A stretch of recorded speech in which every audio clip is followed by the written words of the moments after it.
শেষ মুহূর্তে সরস্বতী ঠাকুর দেখতে বেরাইছি এলিয়েন লইয়া। দেখি কই কই যাওয়া যায়। প্রথমেই চলে আইছি কল্যাণী মাঝের চর। ও মা, যাইতে যাইতে দেখি ফটো তোলবার জন্য দাঁড়ায় পড়ছে। যাই হোক, ঘুরতে ঘুরতে ভিতরে প্রবেশ করলাম। অপূর্ব সুন্দর বাঁশ আর কাপড় দিয়া প্যান্ডেলটারে তৈরি করছে। দেখছো? উফ, চারদিকটা দেখা মনটা বইরা গেল। অপূর্ব অপূর্ব, অতুলনীয়। প্রথম দর্শনেই মনটা ছুঁয়া গেল। যাই হোক, আস্তে আস্তে এদিক ওইদিক সেদিক দেখতে থাকলাম। শুধু কারুকার্য আর কারুকার্য। বিভৎস সুন্দরভাবে সাজায়া তুলছে এই পূজা মণ্ডপ। অসাধারণ। তার সঙ্গে অসাধারণ রূপে রয়েছে মাতৃ প্রতিমা। অপূর্ব সুন্দর। চোখই সরাইতে পারতাছি না মায়ের দিক থেকে। অপূর্ব। প্রথম ঠাকুরটা দেখা লইয়া সামনের দিকে এগিয়ে গেলাম। আর একটা সুন্দর প্যান্ডেলের সম্মুখীন হইলাম। অপূর্ব সুন্দর প্যান্ডেল। যেই দিকে তাকাই সেই দিকেই সুন্দর সুন্দর প্যান্ডেল। এত সুন্দরভাবে কারুকার্য দিয়া সাজাইছে, শিল্পীগো তুলনা না করলেই নয়। দুর্ধর্ষ।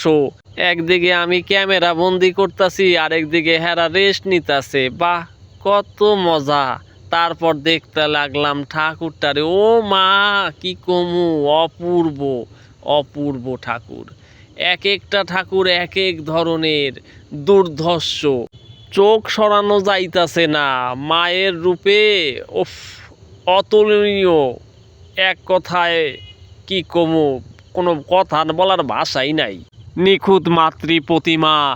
একেবারে চোখ টাইনা রাখছে, চোখ ফিরাইতেই পারতাছি না কোনো মতে। তারপর আস্তে আস্তে আমরা বেড়াইয়া পড়লাম আরেকটা ঠাকুর দেখার উদ্দেশ্যে। আস্তে আস্তে আমরা যাইতে লাগলাম। সুন্দর একটি প্যান্ডেল, সুন্দর আলোকসজ্জা। দেখি তারা গিয়া উপস্থিত হয়ে রয়েছে আগে থাকতে। বাবা, মাতৃস্নেহে জড়ায় রাখছে। যাই হোক, আস্তে আস্তে আমরা ভিতরে প্রবেশ করতে লাগলাম চারদিকটা দেখা লইয়া। ওফ, অপূর্ব মাতৃ প্রতিমা। কোন মারে থুইয়া কোন মারে দেখুম। এই মার রূপ যে চারদিকে আলোকিত কইরা রাখছে।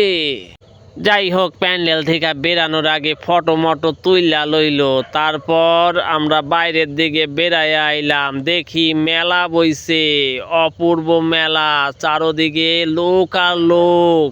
হাওয়া বেলুনগুলার সামনে গিয়া মায়ে পোলায় দাঁড়ায় রইছে ফটো তোলার লইগা। আমিও আস্তে আস্তে গেলাম, বেলুনগুলার ফটো তুললাম। মায়ে পোলার ফটো ঠিক মতো না তুললেই চইলাইছি। ফেরার পথে কোলাজের ঠাকুরটা একটু দেখা লইলাম বিনাইনের। ঢুকতেই ছেলে হাতির লগে একটা সেলফি তুললা লইল। তারপর আস্তে আস্তে ভিতর দিকে প্রবেশ করলাম। এইখানকার মাতৃ প্রতিমার রূপ অতুলনীয়, দুর্ধর্ষ।